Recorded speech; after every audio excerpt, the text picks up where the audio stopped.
Adquira cursos e livros, clicando nos links na descrição. Estamos aqui de volta com o programa Em Defesa da Fé. E como eu falei no bloco anterior, eu ia mostrar aqui que o Espírito Santo só é possível cair sobre aquele que está em comunhão com a Igreja Católica. O Espírito Santo, ele não é espírito de divisão, ele é espírito de unidade. É por isso que São Paulo diz em 1 Coríntios 12, 13, fomos batizados num só Espírito para termos um só corpo, todos bebemos de um só Espírito. Então não pode haver divisão com o Espírito Santo. Por isso, eu vou mostrar aqui na Bíblia que só é possível receber o Espírito Santo através da Igreja Católica.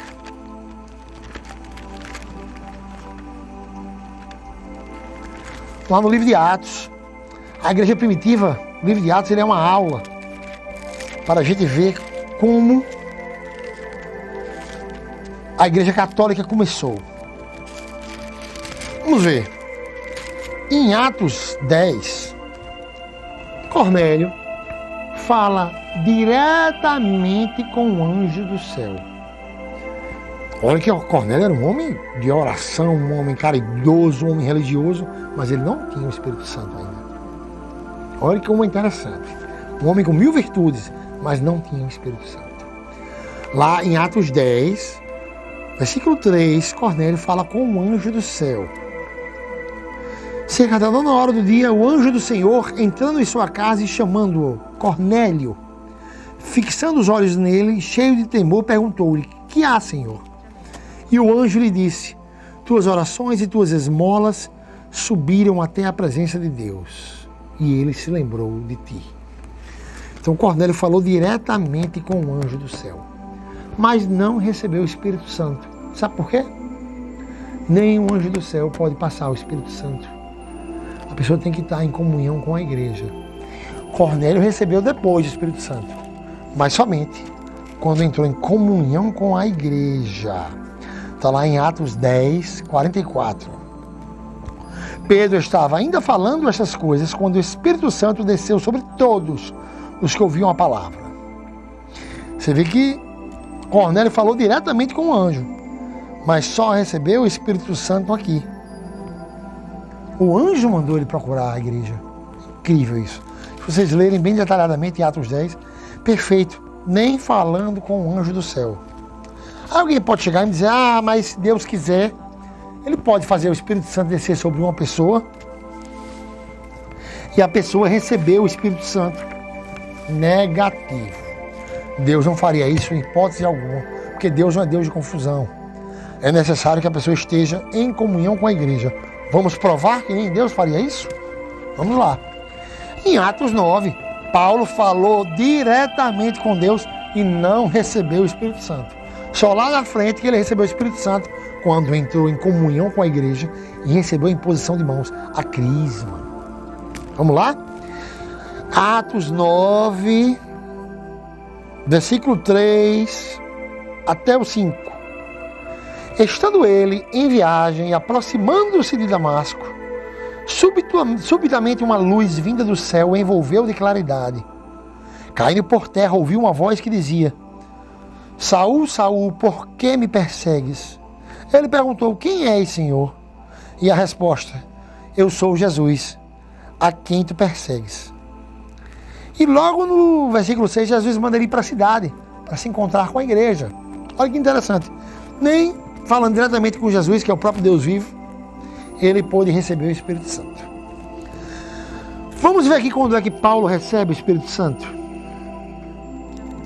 Somente quando recebe o sacramento pelas mãos de Ananias e se une ao corpo da igreja. Está lá em Atos 9, versículo 17 até o 19. Ananias partiu, entrou na casa, impôs sobre ele as mãos e disse, Saul, meu irmão, o Senhor me enviou, Jesus, o mesmo que te apareceu no caminho por onde vinhas. É para que recuperes a vista e fiques repleto do Espírito Santo. Jesus falou diretamente com Paulo e Paulo não ficou repleto do Espírito Santo. Teve que entrar em comunhão com a igreja. Entendeu como é a questão do Espírito Santo? É um só Espírito, é Espírito de unidade, não é Espírito de divisão. Por isso, quando termina a carta aos Coríntios, a segunda carta, Paulo é bem claro.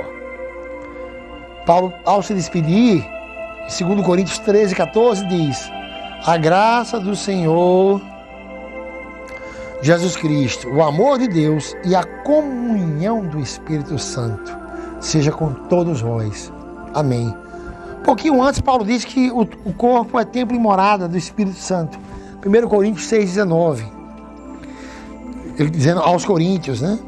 Mas não é qualquer corpo, não é qualquer pessoa aqui. Logo depois, no final da segunda carta, Paulo diz a necessidade da comunhão do Espírito Santo. Para ser habitado do Espírito Santo, tem que estar em comunhão com toda a igreja do planeta, como a gente viu lá em Atos.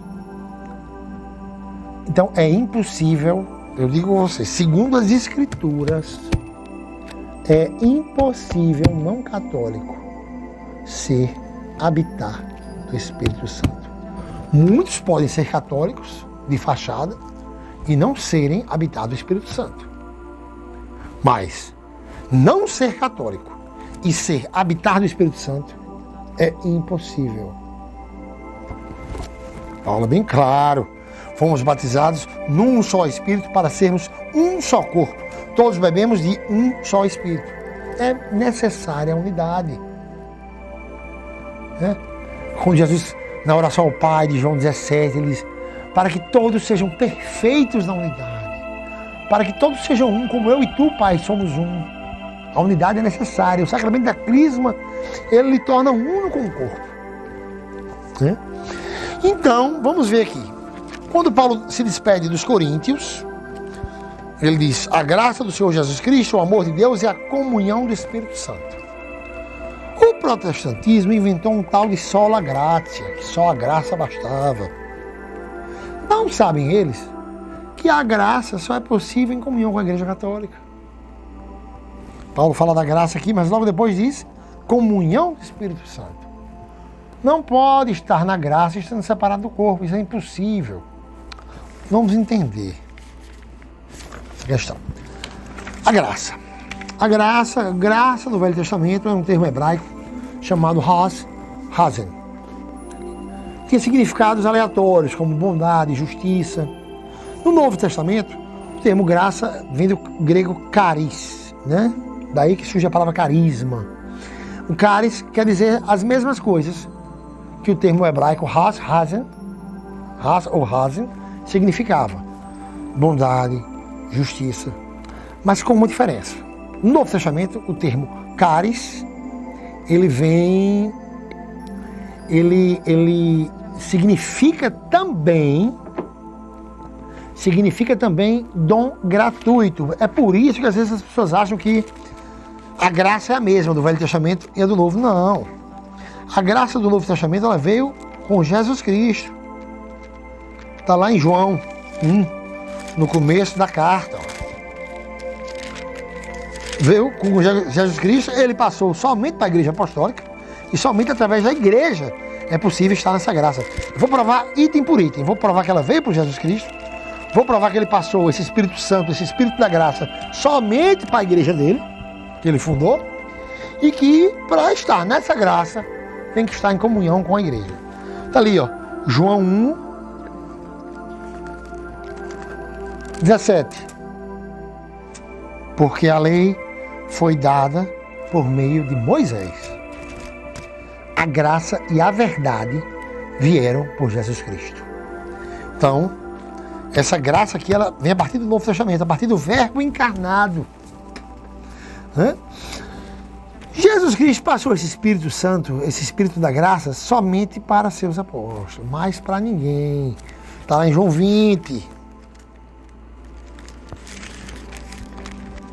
Os apóstolos que iniciaram a sua igreja. São Paulo não está incluso nesses apóstolos aqui. São Paulo aparece depois, já. Depois da descida do Espírito Santo, depois de Pentecostes, é que São Paulo surge na igreja. Os primeiros apóstolos aqui eram João, Tiago, Pedro. Olha aqui, ó. João 20, 22. Jesus Cristo diz, dizendo isso, soprou sobre eles e lhes disse, recebei o Espírito Santo. Então, através dessa igreja apostólica, recebemos o Espírito Santo. Você vê que Jesus aqui estava em terra. Jesus ressurreto. Passou só para os apóstolos do Espírito Santo. Lá em Atos, Jesus aparece para Paulo e não passa o Espírito Santo para Paulo. Não sopra sobre Paulo o Espírito Santo. Ele faz com que Paulo se encontre com essa igreja que recebeu o Espírito Santo aqui, para que Paulo receba. Olha que interessante. Jesus em João 20, 22, sopra sobre os apóstolos o Espírito Santo. Lá em Atos 9, São Paulo se converte. Vê o próprio Cristo, mas ele não recebe o Espírito Santo. Somente quando se encontra com essa igreja. Que coisa, né? Como é importante a unidade. Tem gente que acha que tudo é o Espírito Santo, né? Sapateou, falou não sei o que lá, Espírito Santo. Tudo é Espírito Santo, Espírito Santo, Espírito Santo. Espírito Santo tem que estar em comunhão com a igreja. Espírito de sapateado, de pinote, de gente cair no chão. É espírito de verdade, de doutrina santa. Por isso que o apostolado foi dado aos apóstolos com base na igreja com sede em Roma. Essa graça salvífica, ela chega a todas as ações através da igreja que está em Roma. Eu digo, olhe para Roma, que lá está o espelho que reflete as coisas do alto. Olhe para Roma, que lá está o espelho que reflete as coisas do alto, que é a doutrina da verdade.